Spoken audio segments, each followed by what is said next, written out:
নমস্কার বন্ধুরা, ডলি কিচেন চ্যানেলে সবাইকে স্বাগতম। আশা করি সবাই ভালো আছেন। আজকের রেসিপি কাতল মাছ দিয়ে ঝিঙা দিয়ে ঝোল। আপনারা দেখুন পাতলা ঝোল আমি কেমন করে রান্না করি, দেখুন।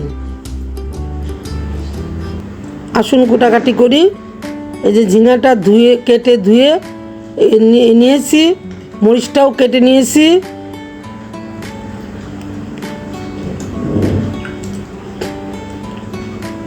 আপনারা এভাবে রান্না করে ঝিঙা দিয়ে রান্না করলে খেতে আসলে খুব সুস্বাদু লাগে, খেয়ে দেখবেন। কচি ঝিঙা তো একটু লবণ মাখায় রাখলে জলটা ঝরে গেলে ভালো হয়, কিন্তু আমার তো সময় নেই এখন হাতে। এখানে জিরার গুঁড়া, ধনের গুঁড়া, মরিচের গুঁড়া, হলুদ, লবণ, কাঁচামরিচ দিয়ে আমি পেস্টটা একবারে গুলিয়ে নিচ্ছি। কাঁচামরিচটা দিয়েও গুলিয়ে নিচ্ছি, গুলিয়ে আপনাদের একবারে দেখাবো।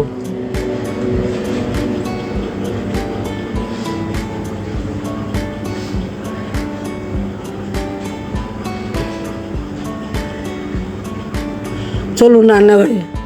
আমি মাছটা কেটে ধুয়ে হলুদ লবণ মাখিয়ে রেখেছি। এখন মাছটা ভাজবো। কড়াইটা গ্যাসে দিয়ে গ্যাসটা অন করব। গ্যাসটা এখন অন করব। অন করেছি, কড়াইটা বসিয়ে দিলাম, তেলটা দিয়ে দিয়েছি।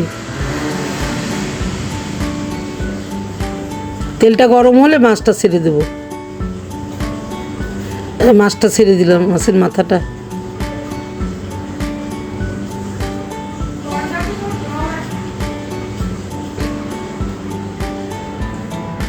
এইভাবে মাছটা ভাজা হলে আমি পরে উল্টিয়ে নেব। এক পিঠ হলে আর এক পিঠ দেখাবো। এক পিঠ হয়ে গেছে। আমি খুব কড়া ভাজা ভাজবো না, একটু হালকা ভাজবো।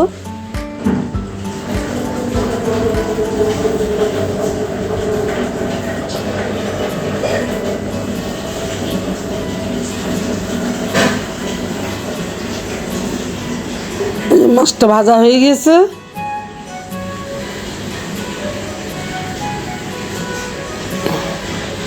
এখন মাছের মধ্যে জিরা, শুকনো মরিচ, তেজপাতা এগুলো দিয়ে আমি একটু নাড়াচাড়া করে নিব।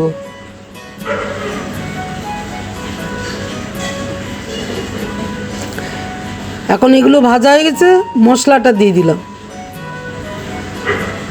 মশলাটা ভাজা ভাজা হলে আমি ঝিঙাটা ছেড়ে দিব।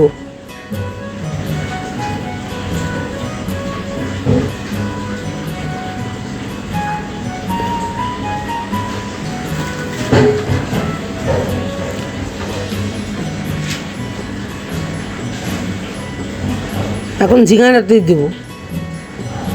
ঝিঙাটা দিয়ে নাড়াচাড়া করে একটু কষিয়ে নিয়ে জল ঢেলে দিব।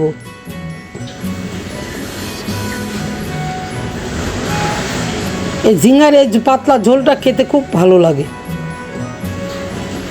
আপনারা এভাবে করে খেয়ে দেখেন, অবশ্যই ভালো লাগবে।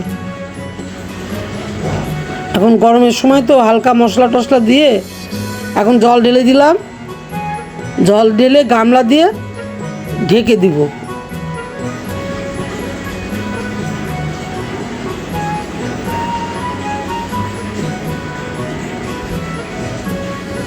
গামলাটা দিয়ে ঢেকে দেব। এখন তুলে দেখি।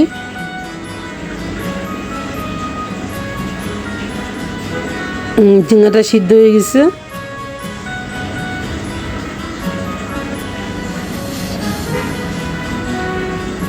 মাছটা ঢেলে দিই। ঢেলে দিয়ে নাড়াচাড়া করে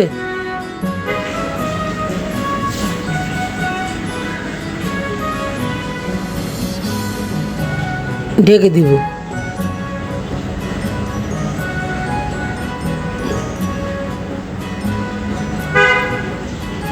ঝিঙাটা একটু ঝোল ঝোলই রাখবো, বেশি ঝোল না, হালকা ঝোল।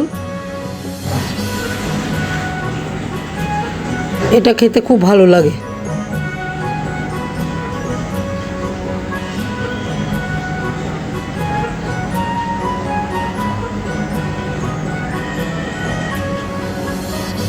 এখন মাছটা নামিয়ে নিব।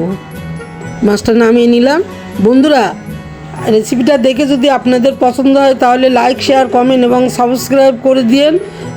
বন্ধুদের পাশে থেকেন, অন্য বন্ধুদের মাঝে ছড়িয়ে দিয়েন। আপনারা আমার পাশে থাকার জন্য আপনাদের অনেক অনেক ধন্যবাদ।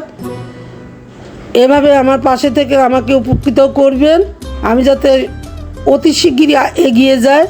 আপনারা তো করেন না, সাবস্ক্রাইব করেন না, একটু করে দিয়েন। আপনাদের অনুরোধ আপনারা করেন, লাইক, শেয়ার, কমেন্ট এবং সাবস্ক্রাইব করেন। আমি আপনাদেরকে অনুরোধ করছি। ভিডিওটা দেখার জন্য আপনাদের অনেক অনেক ধন্যবাদ। পরবর্তী ভিডিওতে আবার নতুন রেসিপি নিয়ে আপনাদের সামনে আসবো।